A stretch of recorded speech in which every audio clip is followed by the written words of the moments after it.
red side, same first 4 bans so far. We've got Gragas Cassiopeia for EDG and IG go with the Annie Thresh, but will there be adaptation? Nunu, interestingly, banned by EDG on the blue side. Banned on blue. Of course, Kakao has been playing this champion. Have to think they were angling for a Lulu pick away. That's the only champion they haven't banned because, of course, we're on the red side. Didn't want to see IG pick up Lulu. Looking for Lulu for themselves, but not to be. Yeah, and IG, of course, smartly ban away the Lulu as their last one as Koro briefly flashes Yasuo and are going to go through a couple of other champions. I wonder after that game how EDG feel. Do they want to go more aggressive? Do they feel comfortable? EDG, to me, never seem to do the same thing twice, so be interested to see how they mix it up. They do like being consistent, at least, with their team comps, but they've shown a lot of flexibility in the regular season and the playoffs as well.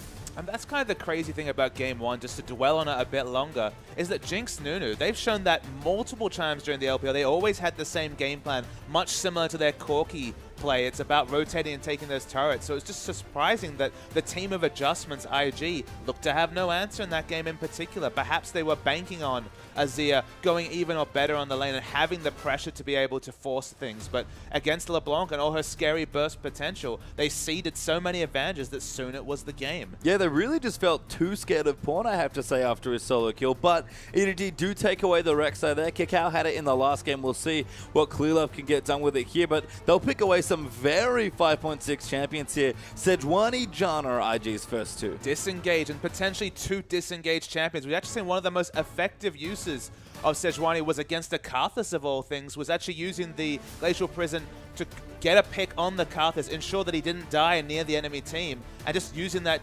Glacial Prison for a 1.5 seconds of disengage so they can use more priority targets. So don't be fooled by this Sejuani pick. There's not necessarily committing to a very hard engaged lineup. Yeah, and I think this almost forces EDG to pick Gnar, which they do lock in here. Can't give IG Gnar Sejuani, especially given how much the Thai loves to play the champion, and they'll pick up Nautilus for Mako as well. I mean, Mako's only played 1 game of support Nautilus, and that was back in week 10, so it's away from that champion.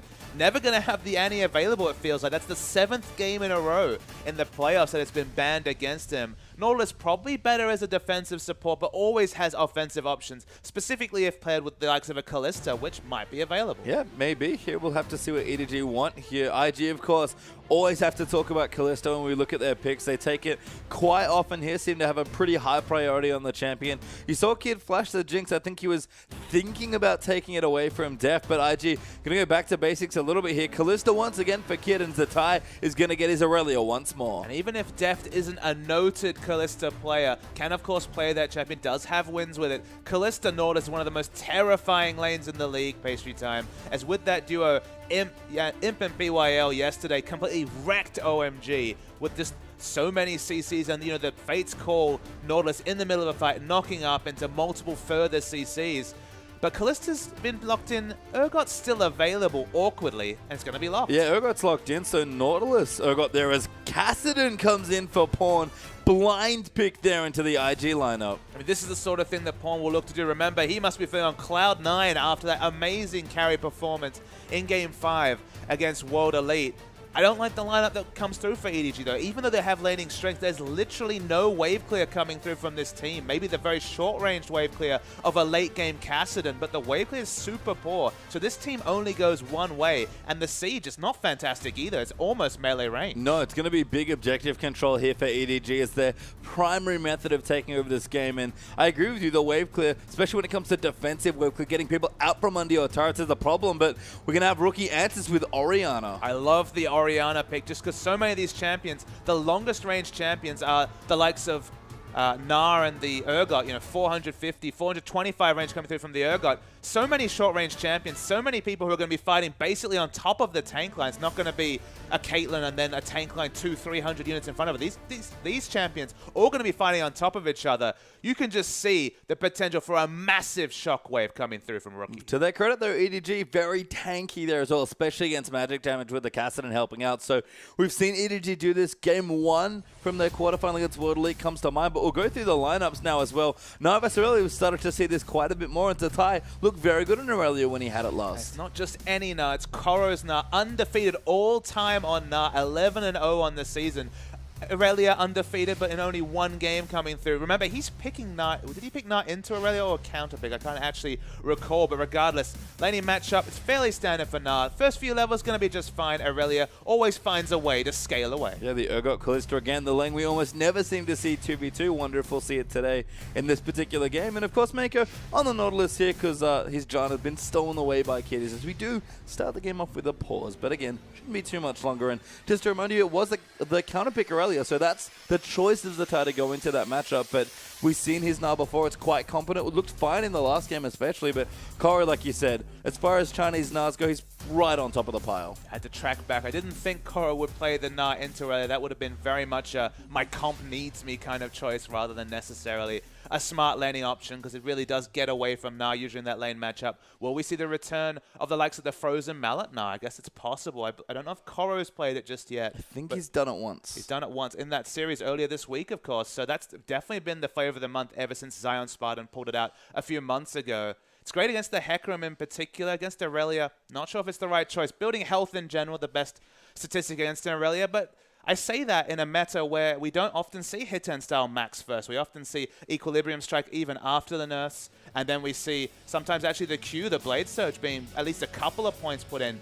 There's not a lot of sustained damage trades anymore in competitive League Page time. It's usually about the burst trades. That's why we saw them move towards Equilibrium Strike. So it'll be interesting to see if they do focus on the Frozen Mallet. In general, EDG, strong team fighting comp. Teamfight's going to be so difficult to navigate against IG with the Rangers. You're right, they're going to have to really fight around those objectives. IG, they picked up the first 2 dragons in game 1. We're perilously close to dragon number 5. EDG can't let that happen again. No, and they're going to have to be much more proactive about taking over the early and mid-game especially. And that's honestly what they've been so good at all season long. So we'll see if Rek'Sai in particular makes a big change here for Clear Lovers.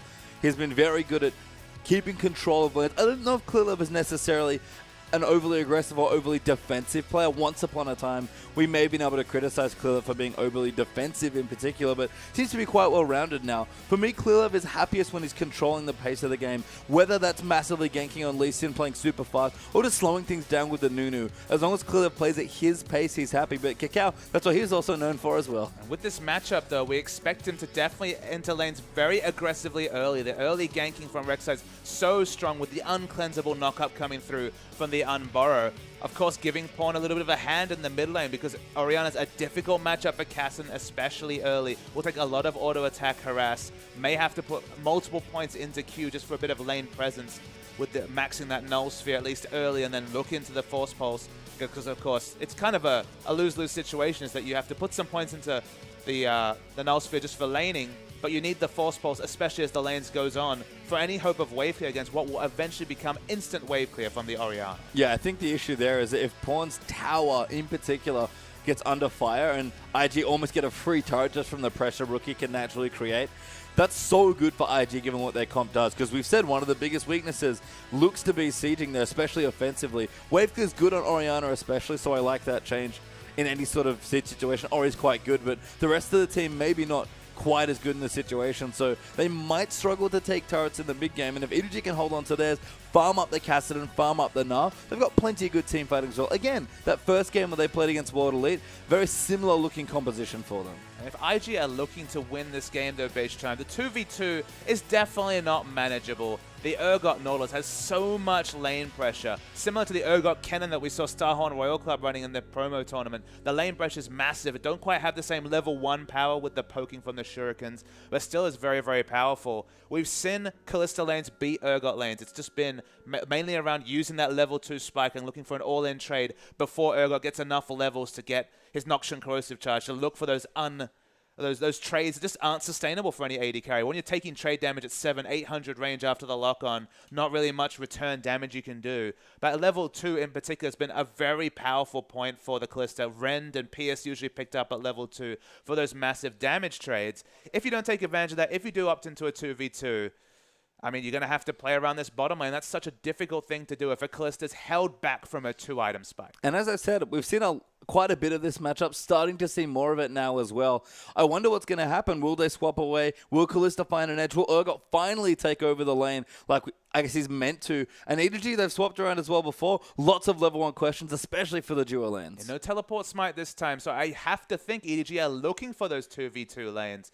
Can they get them? A lot of questions are going to be answered at level 1, and it'll go a long way to deciding how the first 15 minutes go. EDG need an optimal first 15 minutes because their win conditions center mostly around forcing fights around objectives. Well, we'll see if they can get back to their form from the regular season. It's time for Game 2.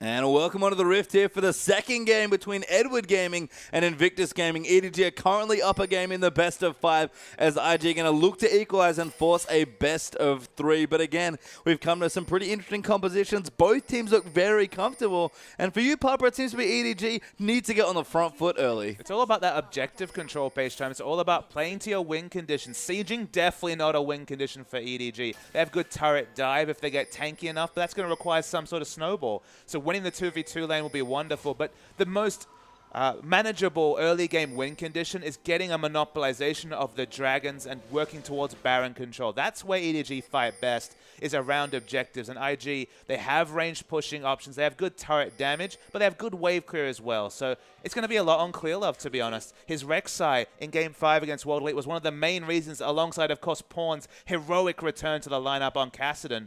It was ganking that mid lane, getting the Rek'Sai and the Kassadin snowballed. I mean, Rek'Sai had 3,000 health about 20 minutes into that game. He was unkillable, baited a lot of engages and aggression from World Elite. It's all on Clearlove's plate, but you can see from his KDA and just the win rate that he's been really on this season. Yeah, and I think Rek'Sai's been one of his standout champions as well. His Nunu's been great, but Rek'Sai and Lee Sin might be his two big ones here. As we do have Koro starting the follow here with Clearlove into the jungle depth, looking to freeze the top side there as well. I believe EDG spotted IG out, but still decided they'd rather be in the top lane. So peculiar to see the lane swaps that come through from EDG. They're often happy to swap Urgot lanes away from what on paper is very favorable lane matchups. Maybe they just know more than I do, but they don't necessarily have a smite top lane that you might want to navigate away from an early laning phase. Mako poking in his head. We've seen him steal away camps. Famously, of course, Dark Matter Veigar was able to take away the Gromp level 1 in a previous series, but both the supports going for a bit of a walk. Yeah, still a red buff on Annie as well against poor Loveling, who I don't think will live that one down for quite a while. So has definitely been very sneaky on his supports, but Nautilus, unfortunately, not very many good steal options there. As we move into the mid lane now, Pawn versus Rookie. Be curious to track the max here for Pawn especially. How many points does he need in the null sphere before he feels comfortable? And you need that Force Pulse max as fast as possible to have any hope of counter pushing this wave against Orianna. Has those auto attacks with ramping damage. Going to see a lot of trades coming through from Rookie. Looking for a much better laning phase this time, of course, as he was completely dictated to by Pawn's LeBlanc. And another flask here for Pawn. I wonder, I think both the champions he played, especially Kassadin in this matchup, lean themselves toward a flask. But if he does it for a third time in a row on a different champion, we might just learn something about Pawn's playstyle there. As Kakao is rotating through with Zatai. Kid and Kitty's already on top of the turret. Mako and Koro do not have very many good options here, and they're going to get doped. Mako, only level 1, gets struck by Equilibriums, and Kitty's taking the turret damage, gives first blood to Kid. You're not even sure what he had skilled. Koro's in a lot of trouble. Yeah, now he's getting doped as well. Exhaust coming down. Does find the hot flashes away. Clearlove in the area as well, I think, trying to make the difference, but still getting chased away. Clearlove is down here, but he's only got the double buffs and can't do anything. Another kill goes over, this time to Aurelia. They are positioning for a third tower dive. That's probably biting off a little bit more than they can chew, but already a big advantage. EDG just entering lane far too early against the 4-man jungle follow, and it's just a poor execution of the jungle follow, you'd have to say. Absolutely, and we've seen this a couple of times where teams get to that lane too early and just get themselves dove. Koro now has to use his teleport already, the Doran's Blade. Not much help there in that situation despite all the good cost-efficient stats. Now Deft even going to meet Zatai as the wave's pushing in towards him. It will reset now and Zatai will start laning. Urgot fine in this situation, but IG already 2 kills and 1,000 gold ahead. The only way we can decipher this insistence on lane swapping Urgot is that perhaps it's the identification of the very poor early lane for a fast swap. Good flash burnt there by Clearlove, but Kakao coming in as well. Rex are going to have to be careful. Pornos are now under threat as well. Kakao doing good damage. That'll force the flash away, and Kakao answers pressure with pressure. That's going to force the Kassadin back. But the scary thing is we talked about the need for Clearlove to show a lot of presence early. The mid-game power advantage is always firmly in the grasp of Rek'Sai, but Kakao has already made so much impact on this map. The jungle follow, picking up the 2 assists, now blowing the flash in the mid lane. Sejuani out jungling a Rek'Sai early bodes very well for Invictus Gaming. Yeah, it says a lot when Mako's here in the mid lane clearing creeps for Clearlove as Pawn has been forced back. Does go back and get a blasting word, but Kakao back on an early dragon here. It's not 4 minutes, but IG will join him and they'll take the first one away once again. Very clear when you're talking about the fact that these are the win conditions for EDG being executed by IG, that this first 5 minutes has just been optimal by Invictus Gaming. Coming back to the Urgot, you feel like maybe he's looking to counter swap early after a tier, maybe avoid the level 1 and 2 where we do see this surprising Callistus taking over the lane and maybe pushing Urgot into a situation where he's not able to trade. It's not what we expect out of Urgot. Maybe it's just kind of an explanation of his lane bullying is after a certain item spike or with enough mana, which might be difficult to navigate at level 1. But it's been consistent enough that this seems to be EDG's judgment of Urgot's laning phase. Yeah, and they're still pushing the turret, actually. So they're going to try and do damage to the top side of the map. Kakao also continuing to clear jungle. Actually saved his smite on the dragon. Didn't use it because he wanted to get back into his jungle and keep farming away. And honestly, after the early game they've had, EDG weren't going anywhere near that dragon. I mean, Clearlove struggled for jungle presence the early game yesterday, last time around. It's going to be the same situation here. On the Rex side, needs to make something happen. You can already see the port coming back from Deft. Going to be definitely the tier being picked up.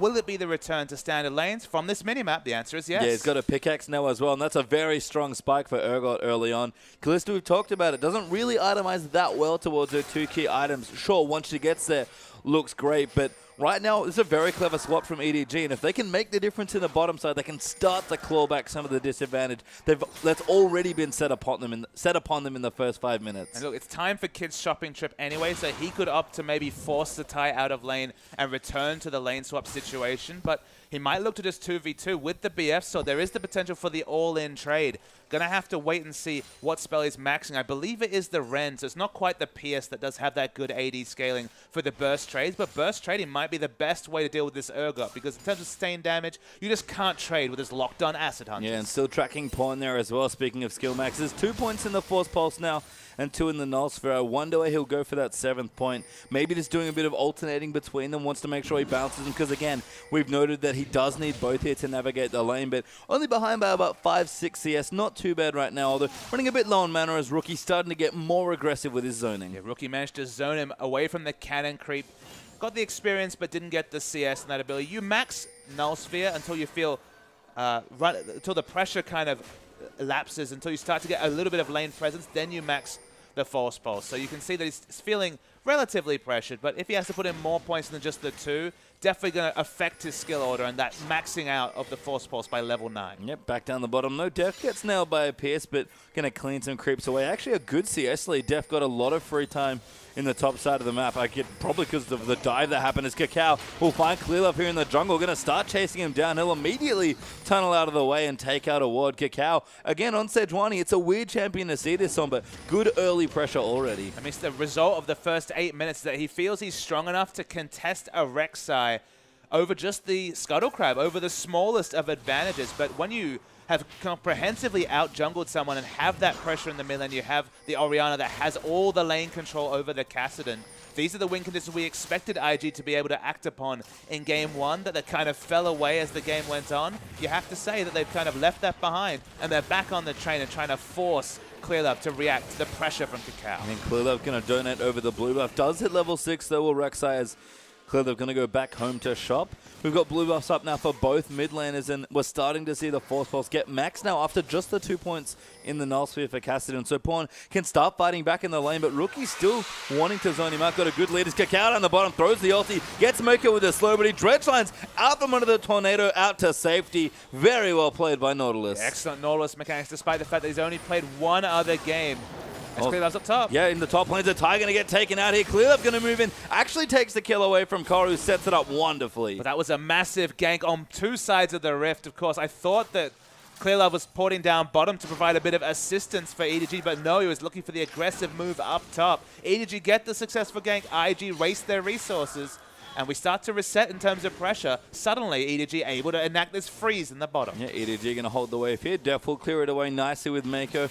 helping out just a bit here as Dragon is back in a minute 50. So we'll see if IG can get those two Dragons again and set themselves up for that nice lead that they've already started, honestly. Still 1,000 gold ahead. No turrets done quite yet. Pressure starting to mount back as we pop back into the mid lane, and Pawn, he has a sheen on his Kassadin. He does have a sheen. I have no words to describe the sheen purchase. Definitely hasn't been the standard build. It's been all about the Rod of Ages into the Athenes and the Zhonya's. Those are the three core items. Just a hopping mad 40% CDR, 1.2 second rift walks in the late game. Kid able to push in this lane even without the max on the PS, just because, again, the BF sword gives him enough AD to start to try to stop the freeze, but it's certainly much towards EDG's turret. And the moment that Mako pings 6, we're talking about wombo initiation potential from the Urgot Nautilus. Yeah, you can sell EDG's bottom lane, look to play a bit more aggressively, lock down either of the fairly squishy champions in bottom lane and try and take over the game that way. Pawn, though, I have to say on the Kassadin, if I'm going to trust anyone with something new, it's going to be Pawn.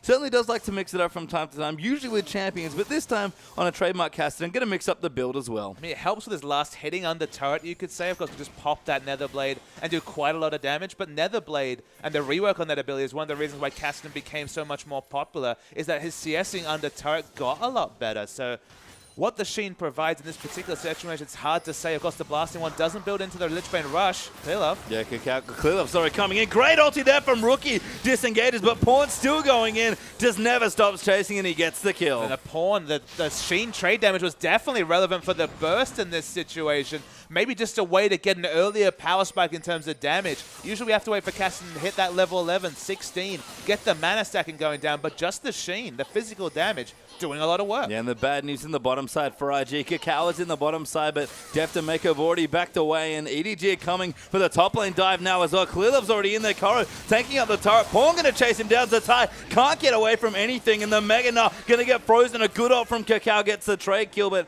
EGD again starting to get control of the game. Yeah, 1-0-1 now is Kassadin. Only 10 CS behind, but has those score involvements to keep this gold lead very, very even. The Sheen does physical damage, so of course the Chalice Rush, which has now been the max from Rookie, not going to negate the damage coming through. It's just earlier damage power spikes than you'd expect, and it seems to be really exploited well by all this skirmishing, which looks to continue. Yeah, I mean, we talked about EDG wanting to be aggressive. Rookie going to get the revisit as he gets slowed by the smite. Knocked up again, and Pawn, you just can't get away. Rookie goes down to Clearlove this time. And that's good news for EDG because Dragon's also back. But it's crazy that they're able to play around this different item power spike. You so expect a Kassadin to play passively, be farming up to his Rod of Ages, not DPSing down and roaming at 12 minutes into the game. But this is why Pawn needs to be talked about in the same breath as the top mid laners in the world. Recognizing the situation, how it's going to be a struggle against Orianna, does something completely different. And IG in general just don't know to play around the much higher burst damage from Pawn. And Pawn going to go in onto Kakao. Kid and Kitties are here though as well. Tornado will knock him up. He doesn't have the hop back ulti back there from Kitties as well. Teleport comes in at unnecessary, and Kid's going to get himself a kill. Okay, so they do actually make him pay for all his over-aggression and staying factor in the mid. It's still going to be the Rod of Ages coming through. Going to be a bit of a delayed timing. Zatai is getting to that part of the lane where Aurelia really beats on now. Yeah, Koro coming in, going to get some abilities through. Does have his ulti, but doesn't plug him right into the rock face there. Kid and Kitty's going to push in with Pawn Rookie absent, sorry. Still able to get the turret. I guess Pawn absent too after that pressure, getting him the kill. IG get the first turret. They may be in position to pick up a second Dragon, and all of a sudden IG starting to answer back. Yeah, smart rotation from IG. They were fighting a freeze from Urgot. Had to respect the potential of the lock-on when you're that overextended in the lane. So this rotated to mid and picked up the mid turret, punished Kassadin for overstaying. So the rotations have actually been the smart moves here from IG, and it's been the ganking and the skirmishing by EDG. Feels like roles have reversed a little bit from game one, but smart play from IG. EDG, though, do get the Scuttle Crab, so a bit of exclusive vision around the Dragon for the next 45 seconds or so. Rookie with his Athenes almost completed, got the two components there going to move in and take away the blue buff for himself. Kakao not quite in the area to help him out, but Rookie more than capable of soloing it right now. And Pawn again maybe looks to pick his up as well, but IG on the right side for Dragon if they want to go for it. But IG, honestly, they've pulled the trigger for early Dragons in both games so far in the series, but really have not aggressively followed up on the second. Yeah, that's what you have to feel. They did have 2-0 in the first game. You can see Sejuani is positioned towards bottom. If she does Arctic Assault over, will find Maker. Yeah, actually does there, and now Def realizes he's in trouble. Flashes the ulti once more there as Def gets a bit of poke back and forth. Quite strong on the Urgot, actually, with the Mana Imune plus the Brutalizer, but that might give IG just enough room to take away their second Dragon. It feels like every time Deft gets his flash up, there's the Arctic Assault into the Glacial Prison, forcing him to flash defensively and relieving pressure from Kid in terms of the 2v2 lane, let alone this Dragon. Suddenly so much more risky to contest Dragon when Deft doesn't have that flash available on Urgot on a short-range carry, and they happily take it away. Yeah, good stuff from IG. They'll go 2 Dragons up again here as Clearlove takes away the Raptor. Rookie tries to steal it away, but is unsuccessful in that particular venture. Def's continuing to take creeps away here. Again, a good lead. In fact, Jana has to be careful. Def's got the lock on Kitties. Might just get sold out here. Damage coming through. Needs one more Q, but the Fates call from Kid, saves him at just the last second. The Fates call popping the projectile, of course, going untargetable. Feels like Flash from a few years ago, but still very, very effective in that situation. Good communication between the bottom laners. Depth charge available, but not looking for anything aggressive. Koro finally finds a little bit of individual time, and Zatai feels pressured enough to not enter lane. Yeah, knows that Pawn and Clearlove have left to looking for the gank in the top lane once more. Fool me once. Yeah, we talk about Clearlove liking to overgank lanes. Zatai not falling for the trick a second time there, but Pawn powering up, must be close to that Rod of Ages gold now as well. Koro even getting good damage onto the turret. Doesn't quite take it away, but will go back to spend a bit of money for himself. Again, EDG, oh no, Mako now getting caught in transition. Kakao knocks him up. Oriana Ball coming in, a great flash, so will secure Nautilus' safety, and IG instead get a ward. I just really been enamored by this game so far, Pastry Time. Teams understanding win conditions and then playing around the expectations of the enemy team. You see a Kassadin versus Oriana, doesn't have the wave clear, doesn't have necessarily the wave control to be able to stay in lane very much. So he picks up a Sheen, picks up a kill, then roams top and has been looking for a lot of roam burst trades just so much earlier than you'd expect from the Kassadin, who traditionally has had that very passive laning phase. Understanding that Urgot is going to win this 2v2 matchup even after the lane swap, we see Kakao coming to bot lane, and a successful gank is one where Deft has to use his flash defensively and no longer has the same solo kill onto Kalista than he would have in a normal laning phase. Double pink wards, pretty unfortunate in that situation. Not the best use of 200 gold, but both these teams are thinking on higher levels of strategy. This is the playoffs, and both teams showing it with their performances in the first 17 minutes. Possibly, oh, Koro going in there. Good ulti there onto Zatai. Locks him up as well on Pawn. Of course, he's here on the top side. And Zatai, you can try and run, but it's going to be quite a long journey. Ward goes down to spot him off. Pawn blinks in once again and just takes another kill. As Zatai was trying to buy enough time for the Mininar transformation to potentially, with the lower base stats, get a trade kill. No hope of that against a Kassadin that's already hit level 11, and Zatai's frustration is showing. Yeah, it looks not particularly happy with the situation. Starting to get camped just by Kassadin at this point. Didn't even need Clearlove for that next little play, as Koro also gets himself the turret and gives his team a bit of gold. Mako finds Kakao on the bottom side. Def will swap him in now as well. Kitties are getting in a good ulti from Kakao. Locks him up for a second, but the Arctic Assault does not make it through the thick wall. EDG will keep chasing in. A good disengage from Kitties might keep them safe, but Rookie goes down in transition to Pawn, and EDG, they're starting to really mount pressure here as Koro hops over the side, going to look for the dive. Def's already started it. Fate's Call used defensively to knock Koro back away. That should keep them safe, but Pawn chasing in does not overcommit, but EDG get 2 kills and possibly more. Amazing that Kitties didn't even have to use his flash thanks to the Fate's Call. But the pathing from EDG, the contest, of course, the Urgot's going to be so much and more innately strong than the Kalista in a trade like that. Kalista's gone for laning items. Just the Bloodthirster and the Berserker Grease. No Hurricane to look for a potential Ren set and punish. And it looked like IG just need to use that Glacial Prison defensively and go back. They looked for to bite off more than they could chew, and EDG take another advantage in what is now a 2,000 gold lead for them. And Koro and Pawn already making their way back to the top. Zatai does back away aggressively, though. I think he realizes what's going on. Whenever Kassadin's missing, it seems like Zatai's the one that has to be afraid. Pawn is recalling now, though, so we'll be okay for now. But Def gets the turret in the bottom side of the map and just gets away with a free one there. Clearlove has been enacting Plan Tilt Zatai for many years, Pastry Time, on multiple teams. They're trying to do it again. Credit to the Zatai, has been sniffing it out a few times. But that's the funny thing, is that Kakao shows up in the bottom lane in an advantageous matchup for EDG, forces the defensive flash to come through. Suddenly, Urgot has to play defensive. Suddenly, Kid gets a lane. We've already mentioned Aurelia naturally will beat Gnar in the laning matchup, so EDG always send multiple resources up there. I guess the big question we'll find out is that a Gnar, with a bit of extra pressure, with more items thanks to the pressure from the team, will that be more effective than a Kalista who's been opened up resources themselves? Well, we might have to find out soon, as Dragon is back in a minute 20 and Baron is up for the first time in the game in about 5 seconds time. Pawn has gone back. Cooldown Boots, Fiendish Codex were his next purchases there. So Pawn is definitely going a little bit off the deep end here in today's build. Just having a look at terms of his CDR, sitting on 27.5%, so very close to 40% when he does pick up the blue buff. 40% CDR, some sort of Athenes has usually been the build. Probably still going to be the Athenes here, but CDR boots, more roaming, I have to say. Yeah, I mean, again, aggressive as far as the build goes, a bit different. I wonder what that Ching will become. If anything, might have even just have been a mid-game item, would be a stroke of genius if that was the case here for Pawn. Again, have to trust him on Cassidy builds. And we look down the bottom for Deft as well. He's already got 2.5 offensive items. Okay, still needs the transformation on his Man Immune, but Last Whisper done. He's kept a healthy 40 or 50 CS lead in that bottom side of the map. I mean, it's to be expected. This is definitely the matchup that's come through. Even with the lane swap, the fact that they entered lane fairly even, able to just freeze the lane, and whenever the freeze happens, Kalista has to leave lane. One time that was super successful when they roamed mid and took that turret from Pawn. But now when she's trying to come bottom, just getting consistently zoned, and there's just nothing Janna can do. No sustain available on Janna. Honestly, no sustain really matches up to Urgot, other than everyone's favorite 2011 counterpick Soraka, which, you know, if we keep seeing Urgot, might need to come back into the meta. Once upon a time was one of the best Urgot lanes as well, but sadly, that he no longer works the same way. Against Urgot, of course, used to give a big burst of heal and armor, which meant that the lock-on trays didn't do much. Now the armor's not there, but it's so much consistent healing on such a short cooldown that it's still very effective against Urgot. EDG is shredding through this Dragon, by the way. Deft even turns around, maybe looks for initiation. Pawn's already on top of Kiddies, who takes a massive chunk of damage from Catherine, and IG cannot fight, just being zoned by Pawn at this stage, and EDG casually claim their first Dragon. And it's on for the objective swap here. Ko's pushing the minion wave, but Orianna should react. They want to swap turrets after picking up the Dragon. This is a good swap for EDG there. If they can get the mid turret as well, maybe even look for a dive. Zatai does have his teleport and takes out the top turret, so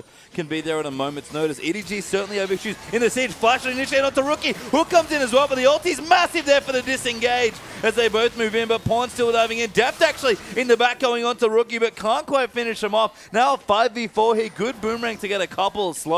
Rookie though will get back away. It's sort of a 4v4 right now, but EDG have to back away. IG might even keep pushing. Deft was in a hopelessly poor position. Kakao re-initiates, but he's on his own. Hyper aggressive there for Kakao, forced to flash away. Now Pawn feels comfortable to re-engage, gets the first kill, has to get out. Those clear left dives back in, but Korra, massive Gnar ulti as Cassidy gets a double. Zatai's going to get kited to death here as well on Aurelia. A clear left gets the other kill.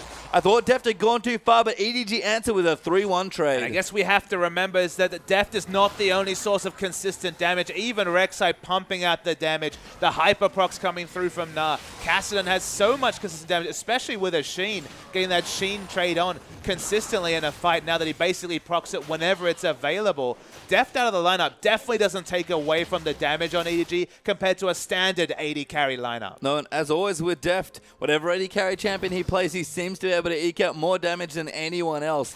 No exception here on his Urgot either, but we want to talk about like magnitude of carry potential. I think Cassidy's probably the scariest member on EDG, and again, this Sheen has just come for so much mid-game damage. So when EDG wanted to fight aggressively with Clear Love, Snowball, Warmogs, with the Urgot that can be strong and initiate fights, they've just looked wonderful with some weird scaling that have somehow managed to dance their way around. I just love the fact that he just picks up a Sheen. No rush to turn it into another item. Speaking of rush, Korra wants to get out, but... no ulti here is going to make it tricky. Kid hopping around the wall there. Korra going to live for a while in Mega Knife form, but Kid will get the kill with Ren. They're definitely punishing that situation, but this is the EDG way. They've already pinged onto Baron. They're already on top of it as well. They have the pink wards down on everything. Baron getting shredded now as the tie. He is in the area. Rookie there as well with his ultimate available. They might be able to make something of it. The tie already getting grabbed by the dredge line. Knocked up by the Nort and the Rek'Sai there coming through, and Rookie goes back in. Okay, they don't give away the Baron, but EDG just get the pick off. Honestly, they get a bit of a reprieve there, EDG, because you could just see the world's biggest shockwave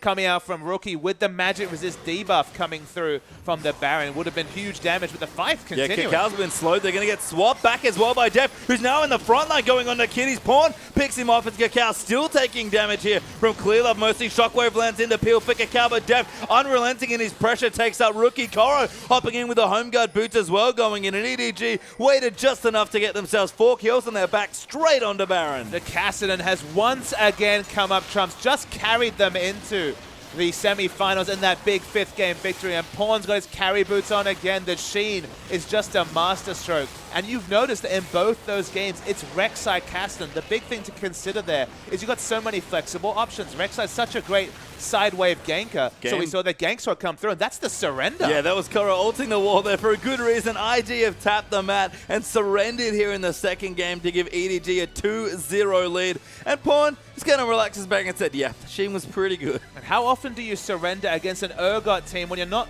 really far behind in the mid game? You always look to the late game and think, okay, Kalista might outscale, but you're not going to outscale the Kassadin. That's the big statement. And I think Kassadin, it's come back. It's full circle again, Page Time. You need to start banning this Kassadin because Pawn's just too damn good. Yeah, and Clearlove there, a bit of a smirk. We saw Zatai earlier looking very unhappy, slumping forward on his desk there over his keyboard. EDG again, they give away 2 dragons and then seem to find a way for the first, deny the third away from IG, and it seems like we hit 15-20 minutes into a game and all of a sudden IG forget how to win. And Pawn goes for just the most ironic situation of lose lane, win game in this particular game. Rek'Sai's ganking, and the Rek'Sai Kassadin duo is crazy. Rek'Sai goes in, has the uncleansable CC. They roam up to the top lane, they get the kills, but you know what's the most intelligent adaptation is that, of course, Rek'Sai has the defensive tunnels all the way around mid lane. If there's not multiple members sent mid, can just happily void rush to the mid and relieve pressure and clear waves. And even though that turret went down to a smart rotation from Kalista into the mid lane when Pawn was finally caught out, it meant for nothing because every lane had to respect the power of the Kassadin. And now I think IG do. It needs to be a ban for Game 3. Yeah, we'll have to see how it goes. Another carry duo there between Clearlove and Pawn puts EDG up match point for 3 straight games. IG have a lot to fight for, and we'll see how much fighting they can do straight after the break.